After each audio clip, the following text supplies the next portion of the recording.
Uh, for the archive purposes, Boradab and Boborivid, Ruan Irui, Criso, and Venkatchev Morn, and now in Seisnag, now in English. Good morning, my strange people. How's your day been? I'm Ruan, and welcome my spooky home.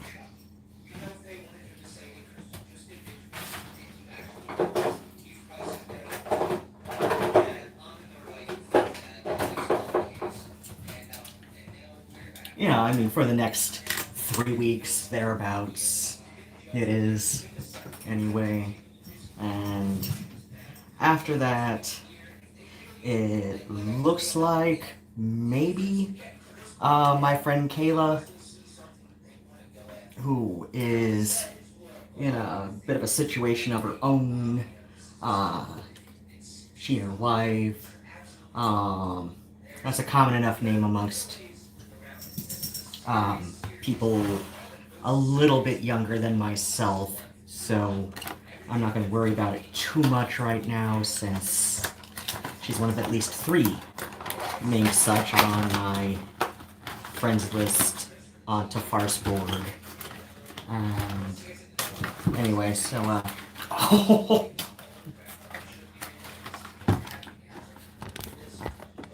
Hold on, Murnau's going a bit nuts. Murnau. Hello. What's up, goofball? Murnau. Hello, you. Oh ho ho. What's up, you? Hey, you. I swear he knows what the camera is all about. He knows that somehow there are people on the other side of it. Somehow. And that is how he can get attention from extra people.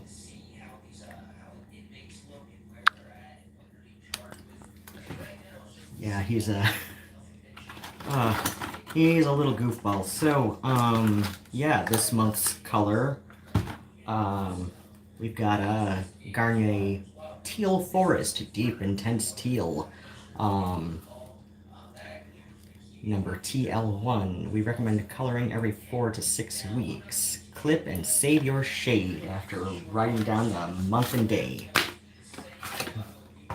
Why did I go with this one? I usually do blue curacao,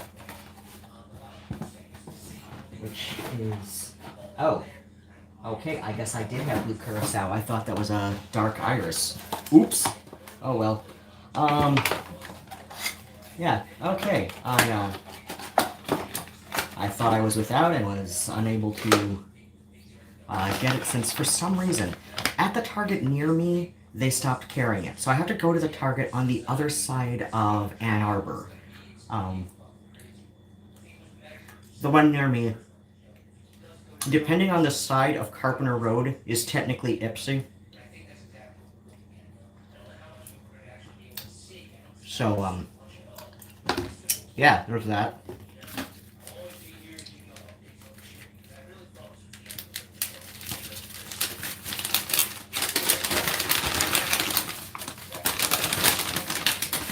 So we've got instructions, which I've done about 100 times before. Oh, shit.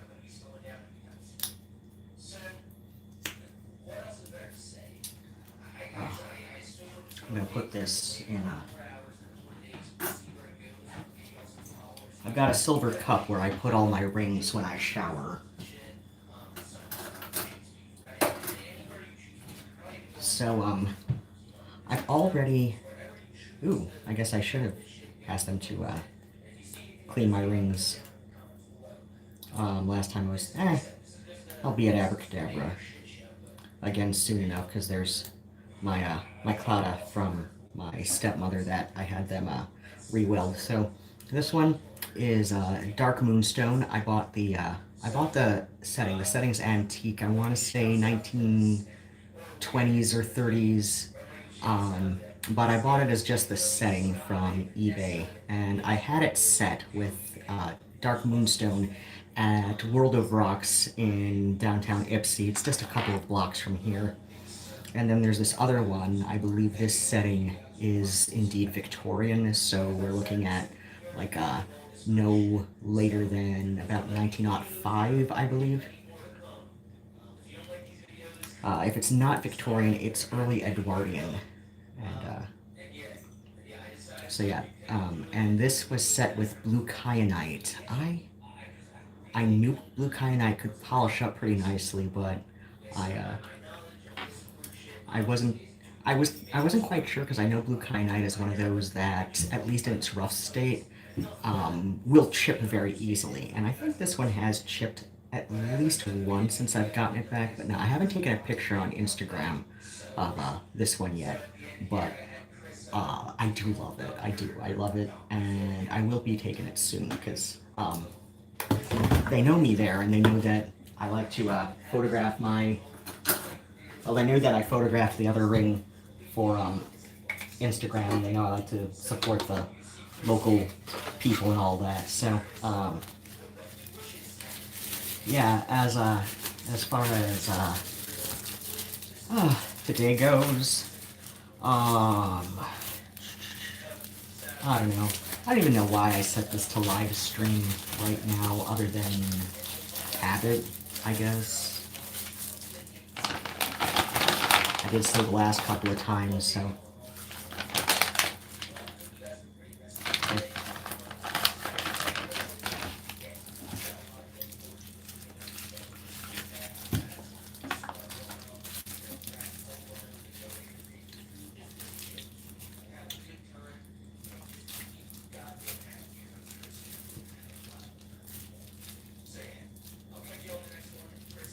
Okay.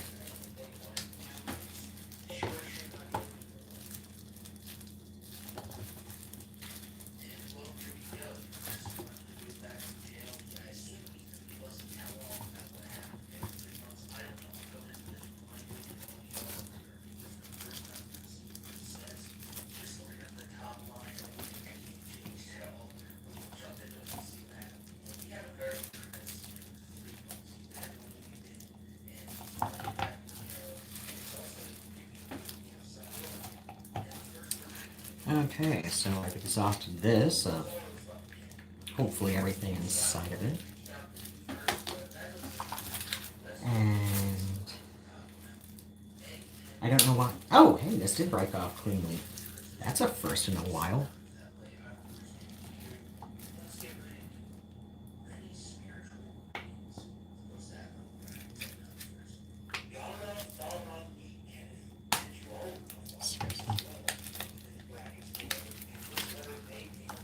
Okay.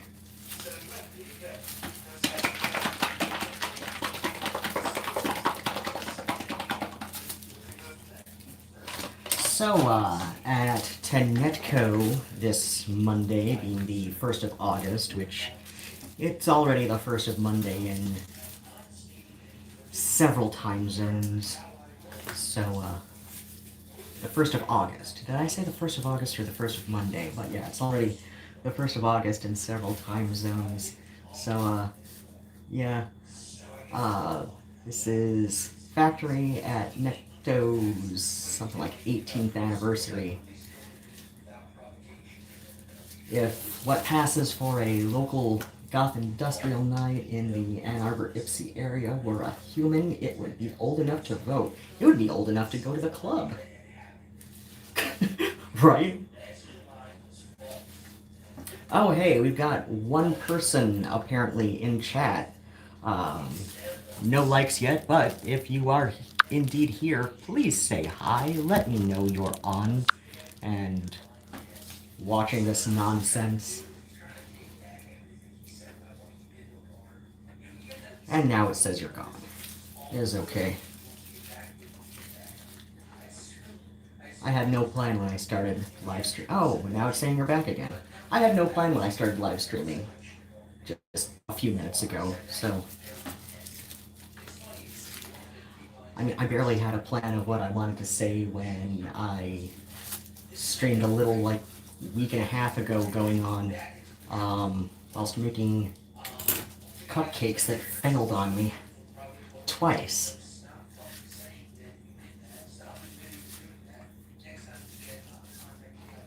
Like 2 batches of cupcakes in some way failed on me because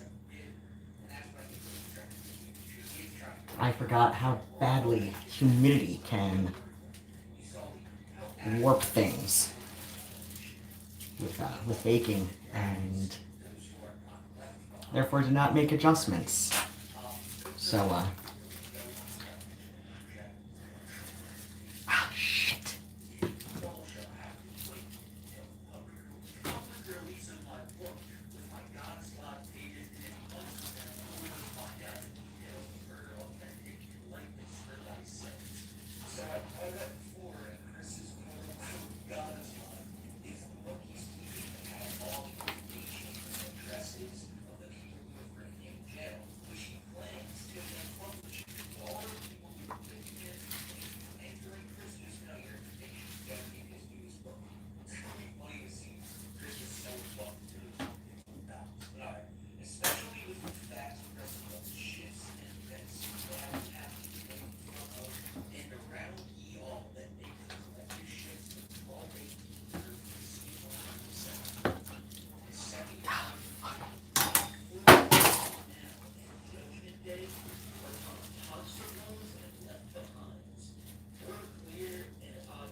So I don't know how much the mic on my phone is picking up what's going on in the background, but yeah, it's been a year since the whole Christian did what was trending on Twitter, and I think I mentioned this in one of my most recent cupcake streams. I think it was the first one. That yeah, I actually had a Christian encounter back when I was somewhat nomadic and briefly lived in Charlottesville, Virginia for like an extended summer. And then what happened was, yeah, like, there were a few other gutter punks. The local kids would kind of rob Chris blind, right? Like, buy stupid trinkets out of those little, like, gumball or capsule vending dispenser things, and,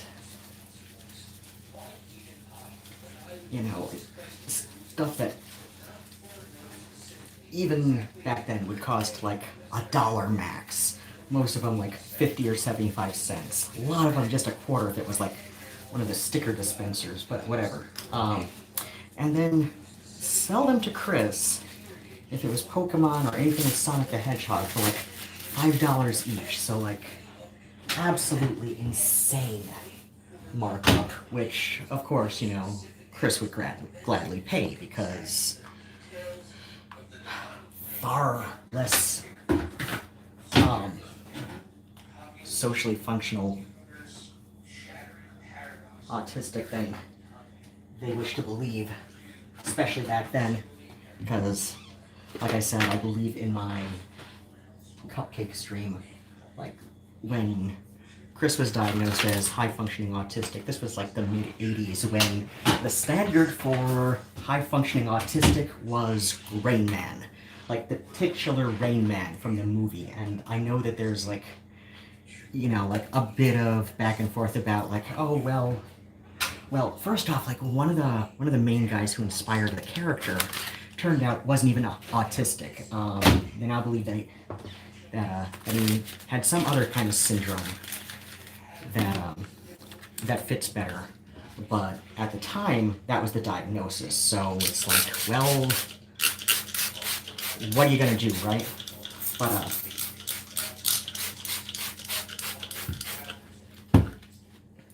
And yeah, I know some people think that um, that movie helped create the inaccurate um, image that a lot of people, especially in the States, seem to have that um, autism, or at least high functioning autism, the higher functioning end of the autism spectrum, which, like, I know I'm using, like, now considered antiquated um, language around it, but I'm using what the movie used, right? So I'm going by when the movie was made and what it's saying, right? Which, for the longest time, is, I still believe, and I believe Chris Chan still uses, that wording. Um, so, um, so it's like, yeah, I can use the more, the more up-to-date terminology used by autism self-advocates. Or I can use what, like, the actual character and human being concerned are using. Like, either way, somebody's going to be upset, so, just clarify, right? So yeah. Like I said, Chris was diagnosed when the bar for high-functioning autism was the titular Rain Man, which you gotta admit is like, this is not someone who's going to have the best way around society, at least, especially in the U.S. in 1988, I think. So, like I said, like, this is somebody who's not gonna have the best go at life without some kind of assistance. And like I said, this was a standard for high functioning autism around the time Chris was diagnosed. Um,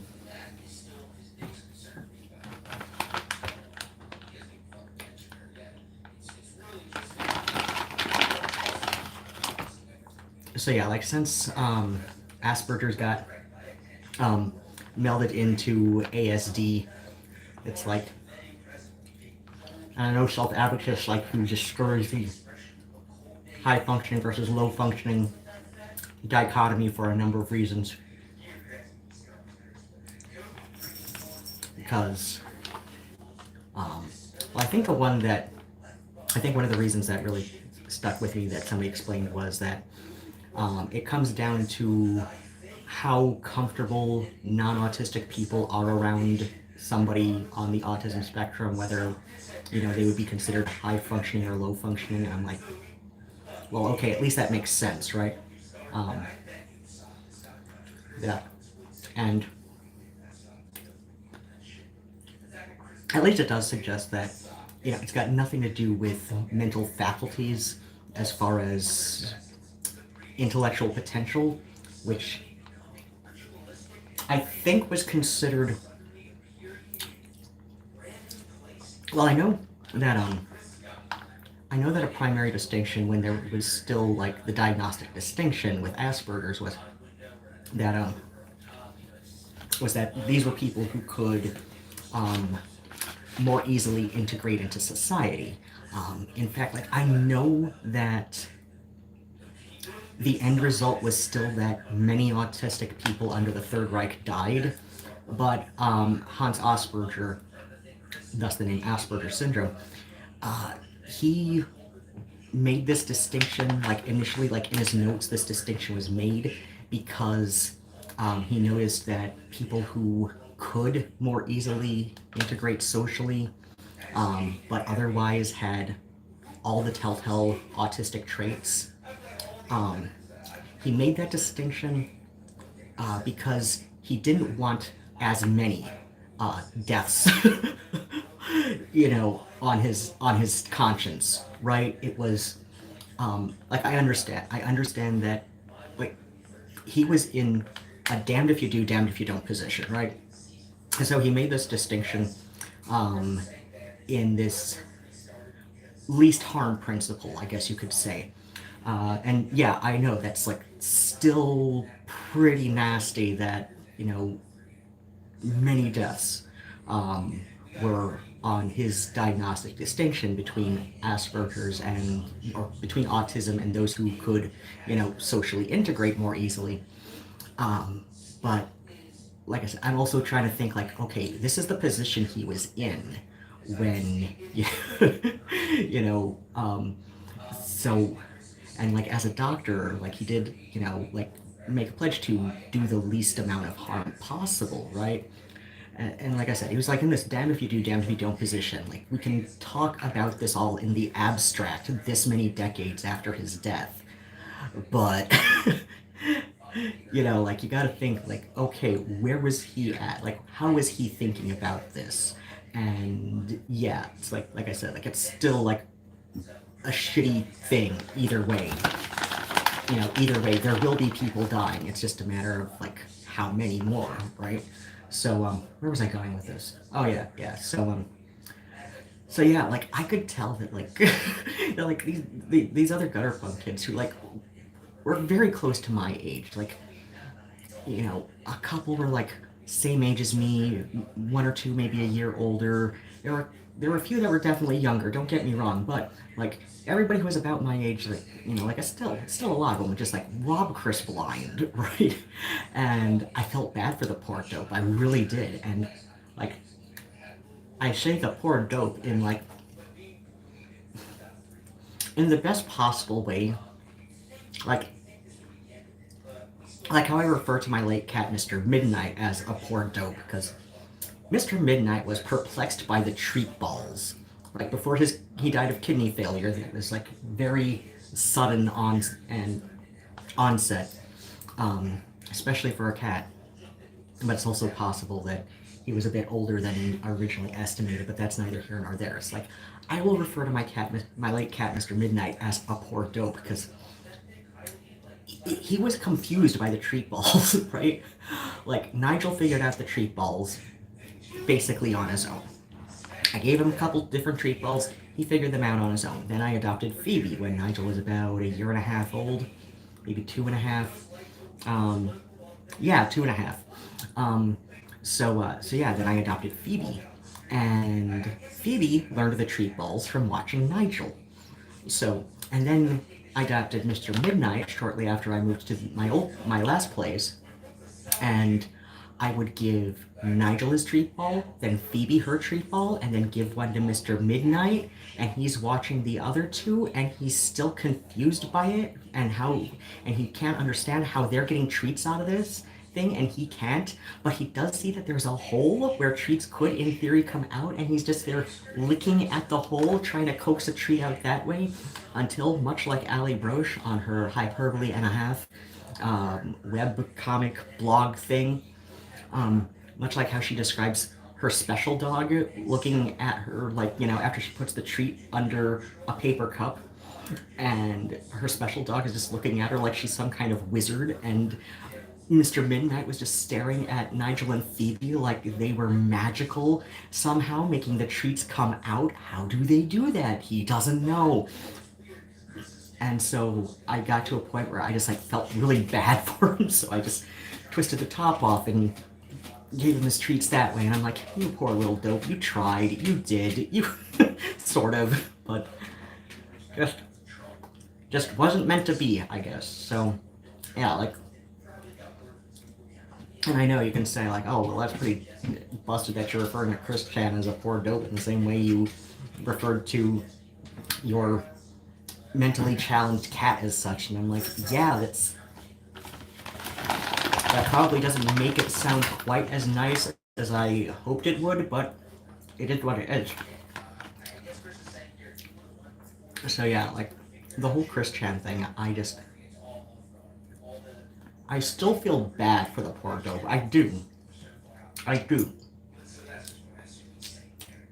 And yes, I know what happened. I've been keeping tabs on this for the last year.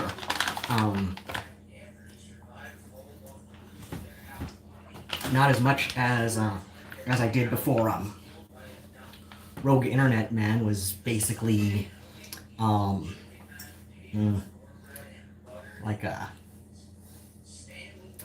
kind of bullied off of YouTube by I'm sure there's another side to this that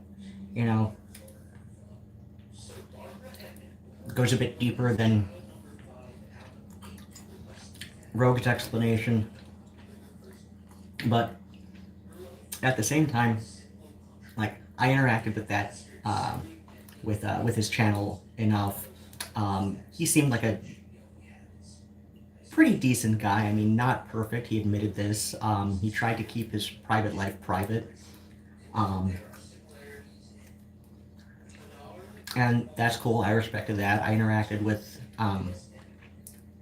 a lot of people on his old Discord server before he closed that as well. Even talked to him in DMs a couple times, but obviously not enough to, like, form a, what he would consider a genuine friendship. Because, like, I know I can probably easily find it, but I'm not going off looking for his personal information. I'm like, I respect him too much for that. I respect what he did too much. And yeah, like when he said in that, final video on, like, a new channel, and all that, and he said that, like, he just wanted to entertain people, and he figured it was going to end when it stopped being entertaining for him. And I'm like, I see no reason to question that, right? So yeah, like, I haven't been paying as close attention to the Chris Chan stuff since Rogue ended his YouTube career as much as it was. Because, like, I don't know, that was the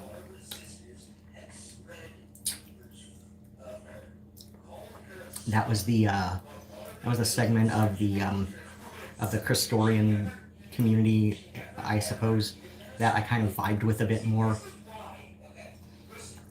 I've noticed a lot of people on the Reddit sub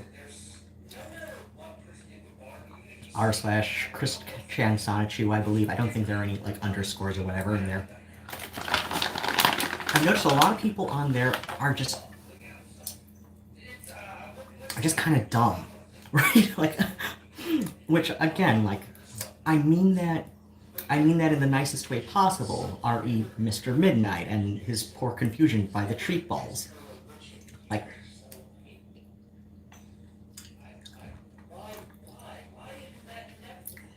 Like, there was a couple people who seems to genuinely believe that, on the Reddit sub, that, Chris would have been just fine if not for this or that or whatever. And I'm like, no, honey. Like, like, Chris Chan has been like this, to some extent, for years. Since, like, 2001, right? Chris Chan has had some form of internet presence. Now, it didn't start to blow up until the poor dope went to college, and then a lot of people say it was 4chan first, but no, it was something awful first, because I think one of the admins was from the Charlottesville area, or at least was around the time that Chris Chan started blowing up on something awful, which was like a year after I encountered Chris Chan a couple times. And like I said, like, Chris Chan has always been like this to some extent. Like, Chris Chan was never going to have a normal life. Now, would things have gotten to the extent that they did, like last year, what was revealed last year to have happened, would that have happened if some things had gone differently in Chris's life? I absolutely believe it. I don't know how much of that we can point to the internet to. I don't know how much of that we can say, is indisputably related to online shenanigans. But it certainly didn't help things. It definitely didn't help things, and unfortunately, like, by the time people started to enter Chris's life who truly had Chris's best intentions in mind, Chris was a bit far gone. Chris was a bit too far gone to accept the help, because, like, Chris is just functional enough to, understand, the ramifications of one's actions, at least at that point in their life. I've been getting caught up on like the jail letters and all that shit, but and it seems Chris is like trying to backpedal. As to why I refer to Christian as like they, or well, sometimes just like outright avoid pronouns when speaking of Christian, is because while like many people on the autism spectrum, I believe Chris has some form of gender non-compliance going on with their brain, right? I'm not sure Chris is necessarily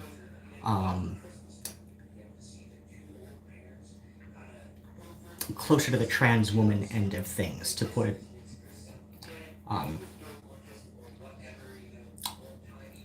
in as broad yet as accurate wording as possible. Like, I'm not sure Chris necessarily is on the trans woman side of things, but there's clearly been like a long-term, well-documented history of some form of gender incongruence that Chris experiences. There have been times where Chris has, tried to overcompensate by asserting their own sense of manhood. Like before identifying as a trans woman, of course.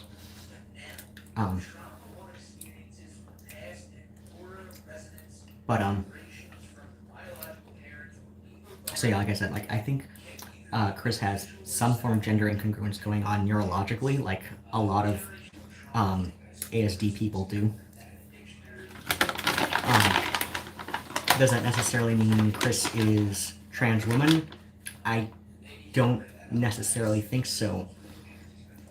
This might also explain why a lot of ASD folk identify as non-binary, which is fine. It's like, it's a thing, it happens, whatever. You can argue that there is a far greater history of non-binary gender than there is of, binary trans women and trans men. Simply because of how society worked before gender confirmation and medical procedures were available widely. So,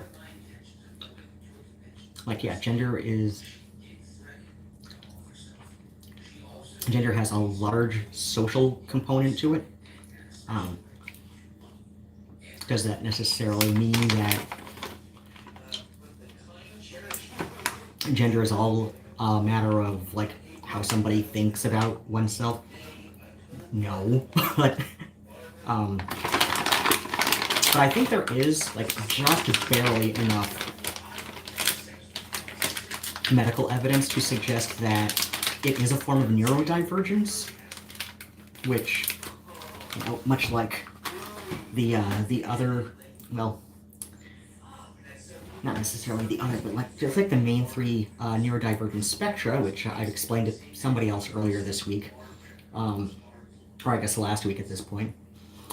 We've got,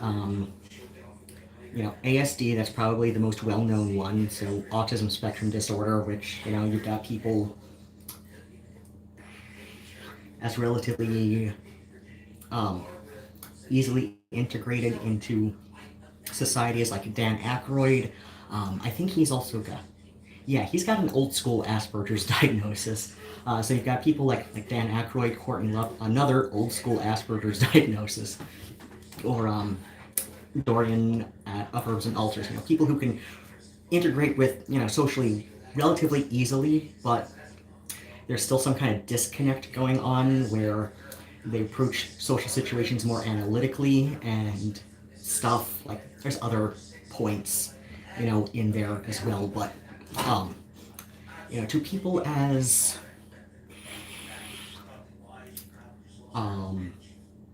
damn. I'm trying to think of a good, well-known example, but, like, my brain keeps coming to the titular character who's more of a prop in Sia's movie called Music, which I know everything that's wrong with that film. Nobody needs to get on me about that. Trust me, I, I, when I only saw the trailer, because, well, Worst X is really into Sia, like we're talking like Stan levels into Sia, right? Which I think is just not a good way to be a fan of anything, honestly, but that's neither here nor there. It's an accurate metaphor, as in like the Eminem song about Stan, who was so into, the music, right? But whatever.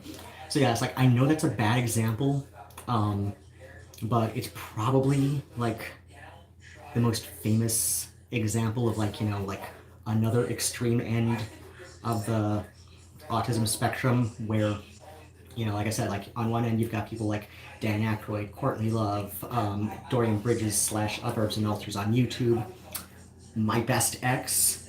I think he was like considered borderline Asperger's when he was like in high school, so like he didn't really get the most committal, diagnosis, but he definitely checks all the boxes that the other three I mentioned do, right? And then you've got people like way on the other end where they're going to need assistance with just living their life to some extent. Like, I mean, yeah, many are perfectly cognizant and able to, function as a member of society in many ways, but then there's going to be other ways, especially socially, where they are going to need assistance. And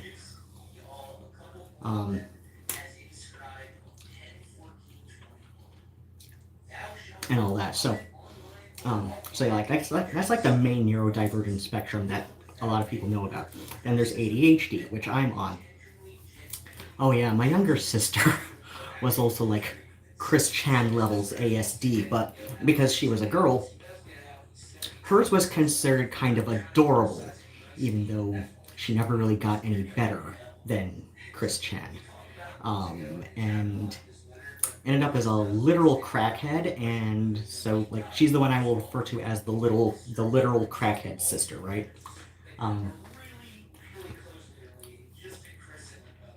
Where was I going with this? Right. Oh yeah. And there's ADHD, which is the spectrum I'm on. None of my dad's kids had a neurotypical brain, with the possible exception of the well, his first wife was about 5 months along when she had her accident, her traffic accident that led him to hopping freights for the rest of the 60s and into the early 70s, but that's neither here nor there. So, yeah, like my dad didn't have a single neurotypical child, right? We each had something different. Then there's ADHD, which I'm on, which Gabby Hanna claims to be on, and I do believe her to an extent, but I think she's also got some issues that she is not as open about because she doesn't see a way to work that to her advantage whilst at the same time still claiming to be like, oh yeah, people love me because I'm open and honest. I'm like, then be open and honest about the other issues, right? Like, because trust me, you're making the rest of us with ADHD look bad. So yeah, like my friend Adrienne at Ligeia Resurrected, she's also openly on the ADHD spectrum. This we tend to get along well enough socially, all things considered. At least a little bit, a little bit better than most people on the autism spectrum. About as well as most people with an old school Asperger's diagnosis, but yeah, like the main thing about ADHD spectrum is executive function. Like we have no sense of time. We never quite figure out how to stick to planning you know, when we're left to do it for ourselves, you know, we may need extra assistance with, you know, some other things. Dame Darcy also strikes me as somebody on the ADHD spectrum, but um, I think she might, um, I don't think she had, I don't think that's in a diagnosis that, she's been open about a couple different diagnoses. Off the top of my head, I don't remember which one, but I love Dame Darcy. I do, and I'm so glad when I can like introduce her work to other people. But yeah, she gives me like strong ADHD vibes. This is in part because I met her when I lived in Los Angeles, but that's another story for another time. Um, so yeah, like we have no real sense of executive function, no real sense of time, no very poor at planning things out. Um, um, some sort of lacking sense of like object permanence to some extent, like not as like, you know, we're not talking like, you know, always stuck with like, you know, like a toddler who doesn't have a good grasp of object permanence. But we're talking like,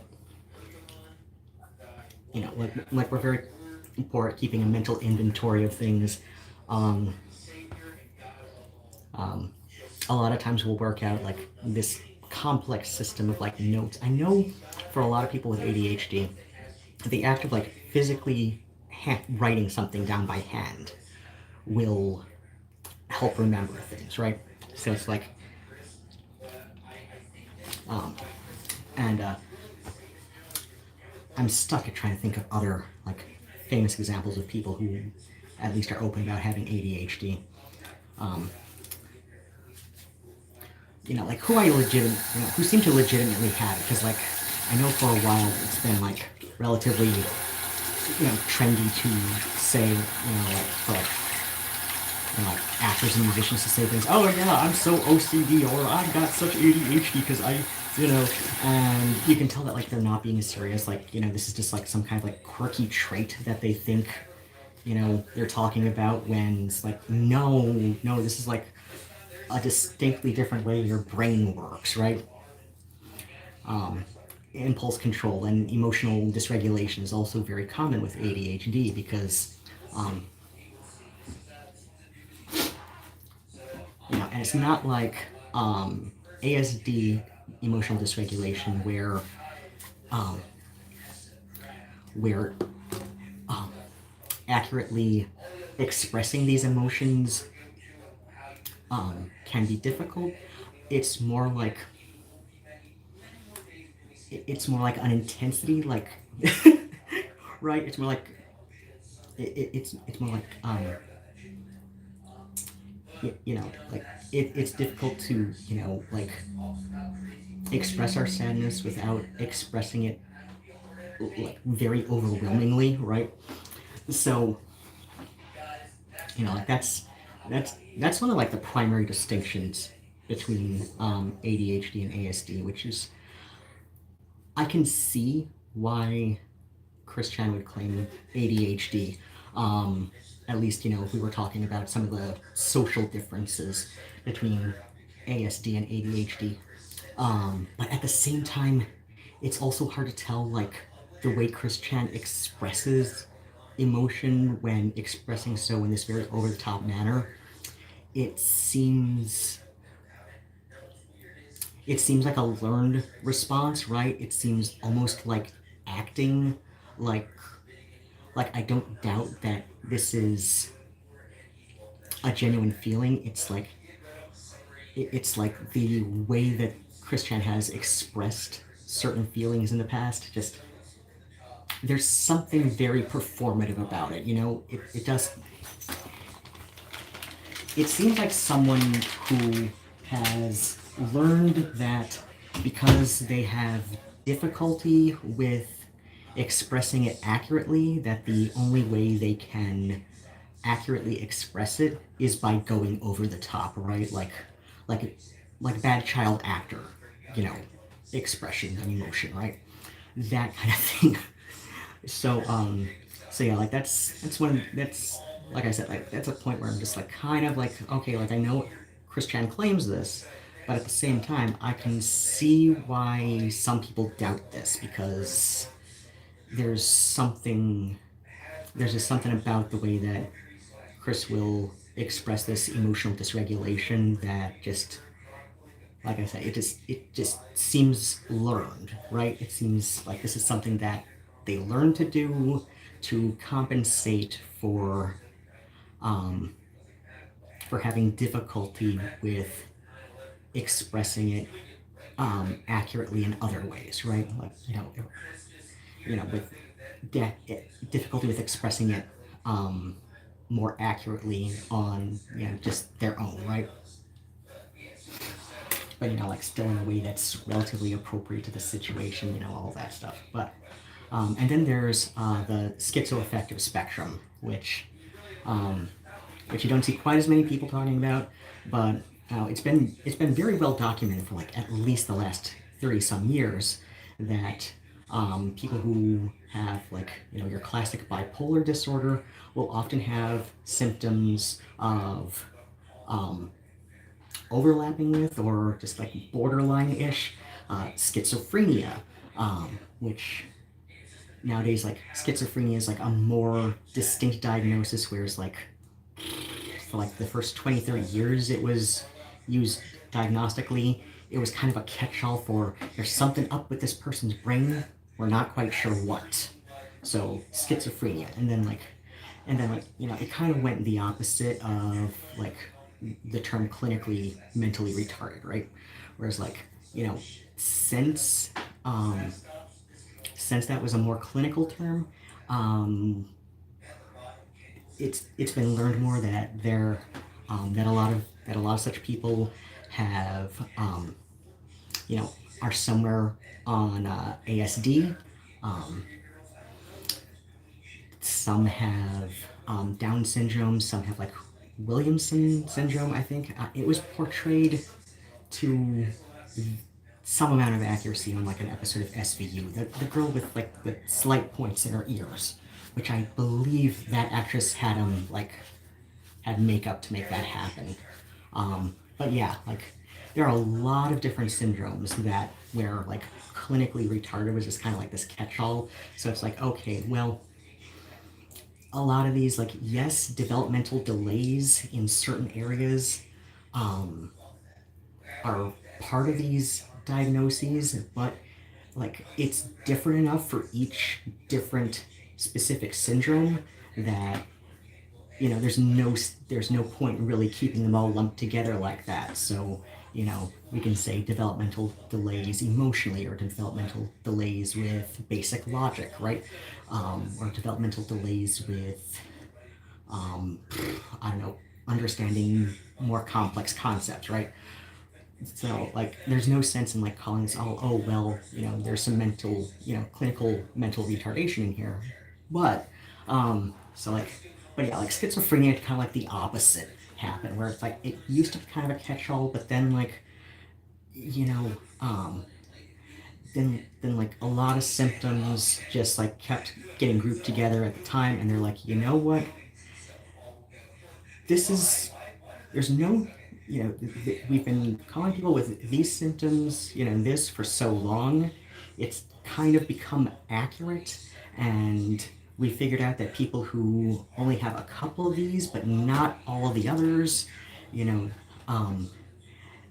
they've probably got something else going on, or like I said, like it's been noticed for at least the last 35, 40 some years that a lot of people who have bipolar disorder also have some symptoms of schizophrenia. So that's the schizoaffective spectrum. A friend of mine once, who is very open about having schizoaffective disorder, that was her diagnosis in the mid-90s, I believe. She's only a few years younger than myself. So like she just explained schizoaffective disorder as like, think about half bipolar and about half schizophrenia, right? So, and that's what my elder sister on my dad's side, she was schizoaffective, and unfortunately she didn't get back on a mood stabilizer or you know, one of the antipsychotics that had definitely worked for her in the past. I think if she had been on those at the time she died, she would still be with us. I really do. I think so many systems failed her that day. Like, not just like the mental health system in Michigan, such as it is, especially in Lenawee County, but also like, well, the frickin' police that very day. So it's like a lot of systems just failed her, all in the worst way possible, right? But where was I going? Right, yeah, schizoaffective spectrum, right? So yeah, like I think there's just enough evidence right now to say that trans people are somehow neurodivergent. Whether this is, I mean, it has been noticed that especially non-binary people seem overrepresented or disproportionately represented in ASD, right? So, um, but like even trans people who don't qualify for any of the other three neurodivergent, you know, any of the neurodivergent spectra that I just described, I've known I've known more than a few trans people, but I've known, you know, like, I've known a good chunk who I can honestly say do not display any symptoms, you know, at least not significantly enough that, you know, I think like ASD, ADHD, or schizoaffective at all applies to them. You know, or if it does, they have, one way or another, they have their symptoms under enough control where it doesn't negatively affect their lives. Especially Liz, which is a common enough name. She's a bit older. Especially Liz. Liz does not strike me as any kind of neurodivergent person, but she's also trans. And like I said, I think, like I said, I know there's a disproportionately high number of people with ASD who identify as non-binary, and that is cool. That's cool. That is what it is. I'm not saying, you know, it's one thing or another. I'm saying it's a thing, right? But I think there is just enough evidence at the current time to say that, okay, we know that trying to make trans people not trans doesn't work, right? Just like trying to make gay people not gay doesn't work. Trying to have bisexual people suppress that part of themselves doesn't work unless, you know, like they genuinely fall for somebody who would be considered a heterosexual pairing for them, right? Okay, so yeah, like we know that trying to make, you know, like gay, lesbian, trans people, you know, not like that doesn't work, right? Much like trying to train autistic people to not be autistic doesn't work. Trying to train people with ADHD to not have ADHD, that doesn't work either. Trying to train schizoaffective people to not be schizoaffective doesn't work. So, like, logically, what do we call the, you know, the last three that we don't necessarily refer to the LGBTQ community as? Well, we call them neurodivergent, because we know that trying to make their brain not like that doesn't work. It's just how their brain works, right? So, like I said, like, I think there's just enough evidence that it can be said that being LGBTQ is a form of neurodivergence. At least that seems to be like the best way to operate with it. Is like, you know, think of it like that. Trying to teach LGBTQ people to not be LGBT doesn't work. Just like, you know, trying to train somebody with autism to not be so autistic doesn't work. Trying to train somebody with ADHD to not have ADHD, that doesn't work either.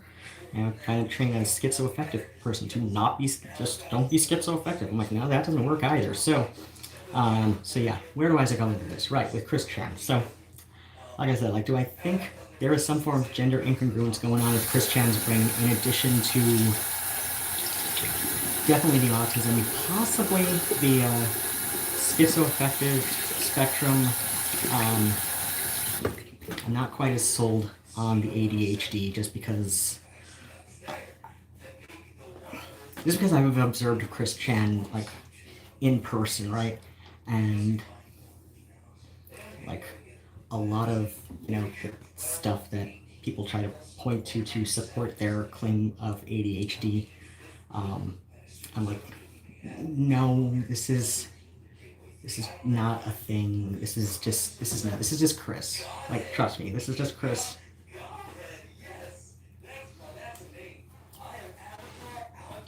But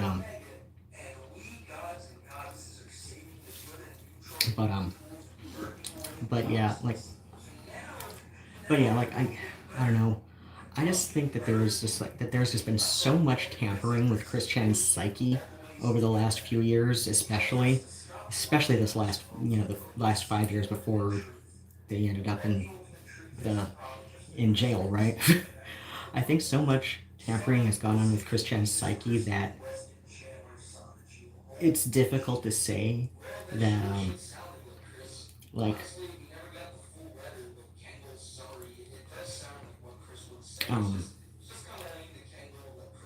and I know it sounds pretty shitty to say that, like, I'm not fully convinced that Chris Chan is a trans woman, because, and it's got nothing to do with what happened exactly a year and 2 days ago. Like, it's got nothing to do with that. It's got to do with Chris being Chris, right?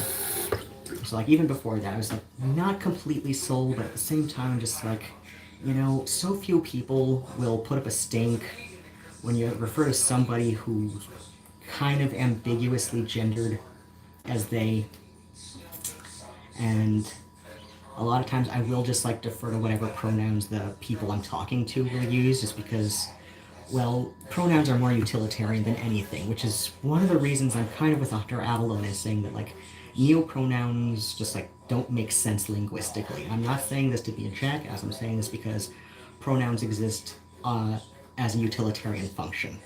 Like, yeah, it doesn't, like, shit, like the words here and there are also pronouns. I could say I am in my bathroom every time I say I'm in my bathroom, but since I'm on live stream right now, it makes just as much sense to say that, like, in my bathroom tonight, here I am, yep, just as always, in my right here. Or like I said, I could say in my bathroom, and I could say my bathroom in place of the word here every time, but that would get kind of clunky, wouldn't it? That would get kind of clunky, wouldn't it? So it's like I said, like, I'm kind of with Hunter Avalon on this because, like I said, like, pronouns exist largely utilitarian.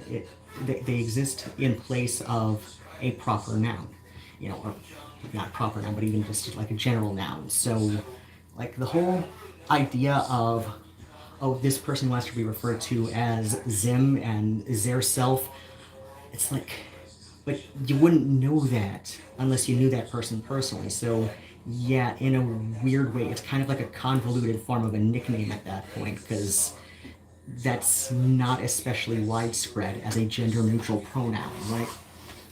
Or gender-neutral, unambiguously singular pronoun. Let's put it that way. The only neopronouns, quote-unquote, that I think have any chance are what Wikipedia calls the Old Spivak set, which is AM, airs, or I've seen people describe it as think singular they, but drop the TH, right? And you see the Spivak set occurring naturally in certain dialects of English. Like, people use this naturally.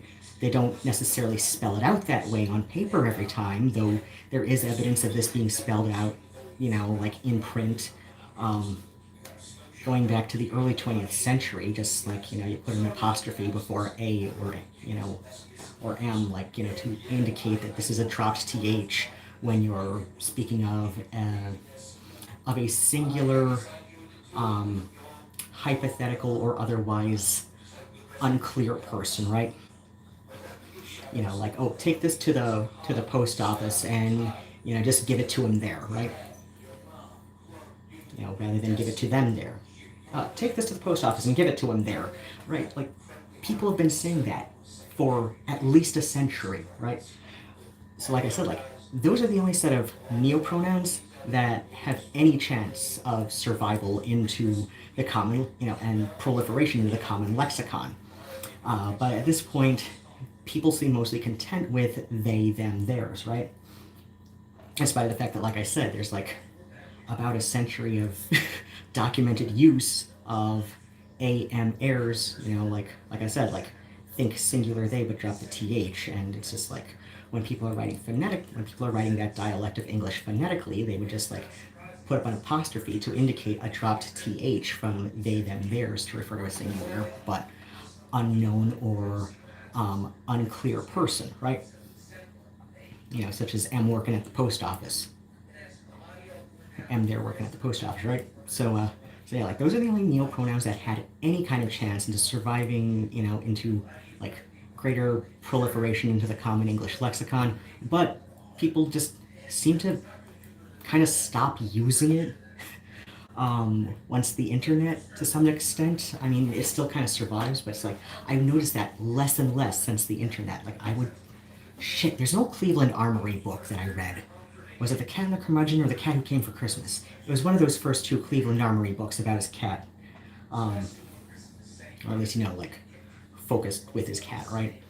It was one of those two books where I can clearly remember, like, at the beginning with, you know, I don't like him, you know, am with, you know, like, the apostrophe to indicate a dropped th, like, and that book was published in the 80s, I believe. So it's like yeah, like, there's documented usage of am errors as singular neopronouns, you know, singular, you know, gender neutral pronouns. There's documented proof of this being used to a wide enough audience that, well, Cleveland Armory was a relatively popular writer in the 80s.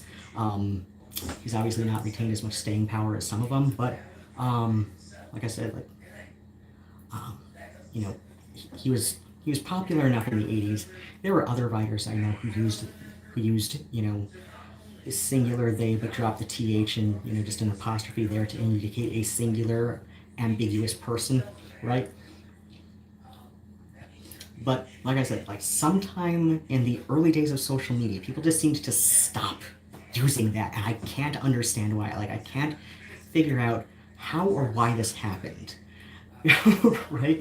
It makes sense. It makes sense because, like I said, like, there are people who, you know, their local dialect of English naturally uses that already, but, you know, they don't always spell it out that way unless, you know, somebody is writing about that dialect phonetically.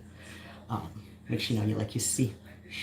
I think Zora Neale Hurston did that a few times too, like in her writing, because I know she was really well known for writing dialects, especially like the Harlem Renaissance dialect of AAVE, relatively phonetically when characters were speaking, right?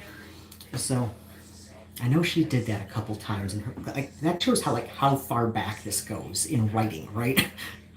You know, what Wikipedia has since called, like, the Spivak set, which I think it got that name sometime in the 70s, but like I said, it existed long before that in writing, and just writing, and especially, like, if people are writing about a local dialect phonetically. It just existed for at least a century. It still exists in some regional dialects of English.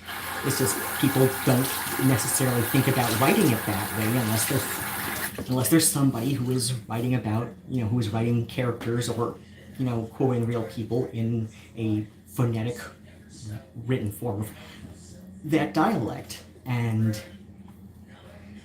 so yeah, like I said, like,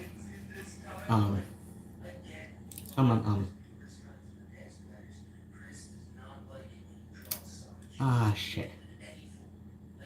Philippus Lupus, one of my old Hellenic polytheist friends, I prefer the Spivak set to refer to him, and, like, yeah, like, I will write that out for him, because Well, like I said, it already exists in a lot of regional dialects of English. It's just people don't usually write it out that way.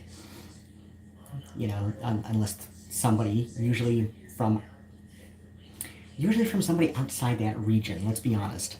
But not always, you know, unless somebody's writing about characters or quoting real life people from that dialect and are writing it phonetically for that person, right? But but yeah, like as far as like, you know, Z, Zem, Tha, Thon was an older, I want to say like late 19th century suggestion for a gender neutral singular singular third person pronoun, you know, much like singular they, but you know, except for a singular person. Thon self, that's a contraction of that one or this one, right? But yeah, that never really took off in the way it was hoped to. But yeah, AM errors. Like I said, people already speak like that. People already speak like that. It's just they don't always write it out like that. So yeah, like I said, like that's why I'm with Hunter Avalon on this. That like, you know, neopronouns beyond, at least beyond AM errors, right? That's not really that doesn't work for the social utilitarian function that pronouns serve. Right? It just can't, because at some point, you know, it's just like little more than a convoluted short form nickname, because you're gonna have to know exactly the person you're speaking of to use those pronouns, right? Like people are gonna have to know exactly who you're thinking of, right? Or, you know, or speaking about, right? Whereas like um, whereas like, you know, oh shit, let me like bring up this like example of you know, I just recently had like my little personal like gift exchange with my niece, right? And she's just freaking adorable. So like we went out, you know, like after like go ice cream, we went out to the little playground in at a local park here, and there's like a grandmother with like her grandkids, and one of the kids, you know, a couple of the kids ended up playing with my niece, and you know, and like asked her who I was, and she said he's my uncle, right? So like it's already established who they're talking about. So when she says, "Oh, he's my uncle," then you know, like, then it's clear that, you know, even if they, because yeah, did I shave that day? I think I did shave earlier that day before I went out, but not very well, as we can see what's grown in since. But not very well, right? But I did shave that day. To be fair, I haven't shaved my legs in months. Haven't epilated in months. At least nothing, you know, past what would be covered up by my boots that I was wearing. And I was wearing shorts, so like I said, like my scraggly legs were out. Most people were probably reading me as a him, even with my hair down. So yeah, like it's established, like who they're talking about, right? You know, when I speak of my niece as she, right? It's established who I'm talking about. Like, okay, we know that Rowan's talking about his niece, and that's who she is in this context, right? Now, if I were to talk about family friend, who is niece's legal guardian, there's a long story in there. You know, I could be talking about she, and, you know, then, like, whichever she I mean would be assumed by whoever I most recently referenced, right? So if I'm talking about family friend, and then I say, like, you know, and she, you know, wears glasses, right? It would be assumed that's the she I'm talking about, because that is the person who ostensibly prefers to be called a she, who I last spoke of, right? You know, whereas, you know, my niece is telling the other little kids, "Oh, he's my uncle." It's established who they're talking about, right? Now, if they were just you know, pointing at some person way, like, you know, like on the other side of the playground, and asked, "Oh, do you know who that is?" Depending on how they look, like if they look male enough or woman enough, you know, my niece might say, "No, I don't know her. I don't know him." reverse that, because I think I said man first. You know, she might say, I don't know him, I don't know her, right? You know, or if this person looked ambiguous enough to my niece, she would say, oh, I don't know them, or I don't know him. Yeah, that's not really in this region's dialect, really. In the U.S., it's more of a southern thing. In the U.K., it's more of like a northern, and it's more of like a northern England and Scotland thing. A and M. Wait, wasn't Cleveland Armory from like the Brooklyn area? He might have originally been southern, or maybe that quote from that book was talking about somebody who was from the south. I don't know. I'll have to look this up after I end the stream. So yeah, it's like, but you know, if this person preferred to be called Zem, right? Like, my niece and I wouldn't know that. Any other little kids she was playing with wouldn't know that. So it would default to, well, okay, how do they look to me right now from where I'm sitting? And it's either like, you know, if this person looks like a man or male adjacent gendered, right? You know, I would say I don't know her if I think they look lady enough. Or if I'm just like, I got complete loss, I could say I don't know them, but, you know, like, in either case, if this person preferred to be called Zem, like, I wouldn't know that until I know them. And even then, if I was gonna, like, you know, like, if me and this rando, you know, person who prefers to be called a Zem, right, like, if we're at this, I don't know, let's say like at like a local banquet hall getting ready for, I don't know, some kind of event at the, like, I don't know, like maybe it's Monte Carlo night and we both work at the same nonprofit or whatever, right? So like we work at the same nonprofit, we're having a Monte Carlo night. One of the other people, a new employee at this nonprofit who doesn't know this person, I could say, oh, go take this to Zem over there on the other side of the room. They're going to look over and see like 3 people and be like, who is Zem? Right? Like, I'm like, Zem, that person right there with the long green hair and braids and a beard down to their navel, or a beard down to Zem's navel. They're going to be like, is that this person's name? I'm going to be like, no, their name is Aloysius, but they prefer to be called Zem. And then, you know, hypothetical new employee at the nonprofit would just say to me, so why didn't you just describe them to me? We wasted like 10 minutes on this conversation. Like, you could have just said, oh, take this over to Aloysius over there on the other side of the room. Aloysius is the person with the long green hair and braids and a beard down to their navel. It's like, because, like I said, this hypothetical new employee at hypothetical nonprofit who hypothetical Aloysius and I work at and is having a Monte Carlo night, this new person doesn't know who Zem is. So, you know, when I say, go take this to Zem over there on the other side of the room, and like, there's 3 other people over there. Who is Zem? Like, and I describe Zem, and then they say, wait, is their name Aloysius or is their name Zem? Because you were just calling that person Zem, and now you're saying their name is Aloysius. And then I'd be like, well, Zem prefers to be called Zem rather than he or them or her, right?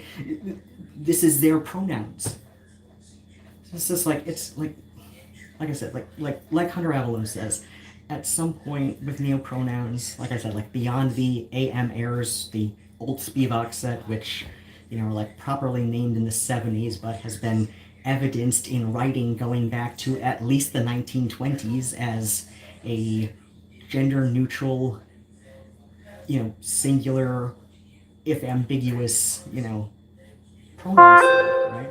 Like, AM errors, the quote-unquote old Spivak, is like, that's literally the only neopronoun set that has a chance of surviving. But for some reason, people prefer using they, them in a singular form, even though AM errors is well established in many regional dialects of English as just a way people talk, even if they don't always write it out that way.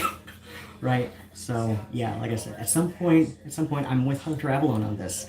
Neopronouns serve the same function as a nickname. Like, you need to know who this person is to know that person prefers to be called them, zir, fair, self, right?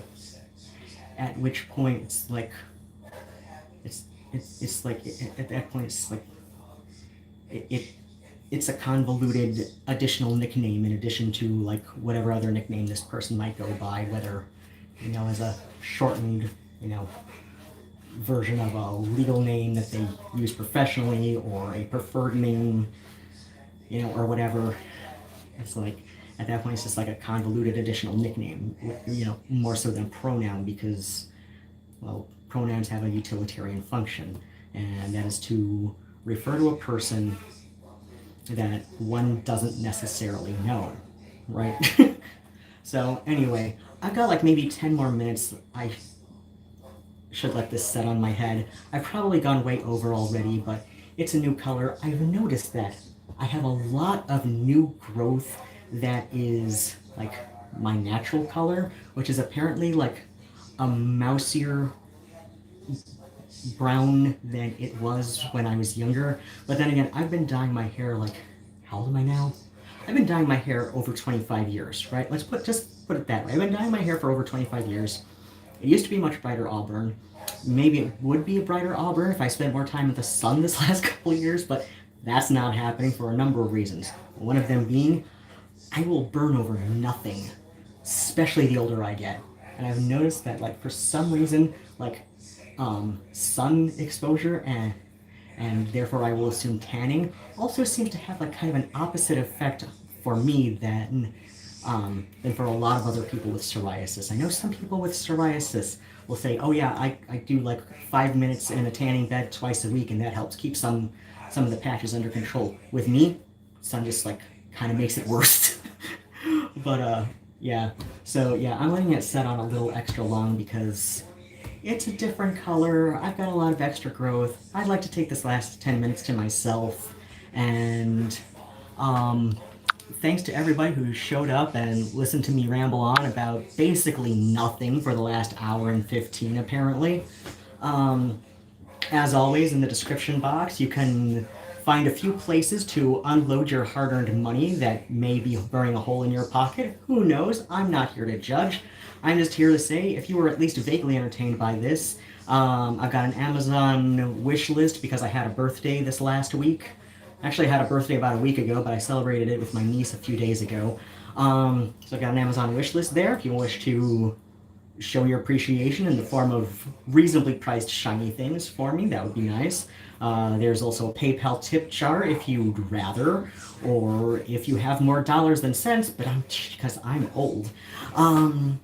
I'm on patreon.com/Ruadhán, that's Ruadhán. If you speak Irish Gaeilge, then it's spelled exactly as it sounds. I might have had another idea on where to go with that. Oh, right, yeah, speaking of my psoriasis and shit, be sure to wear your sunscreen, otherwise take very good care of yourselves and have exactly the kind of day you deserve. That's some kisses. Nusta achwil.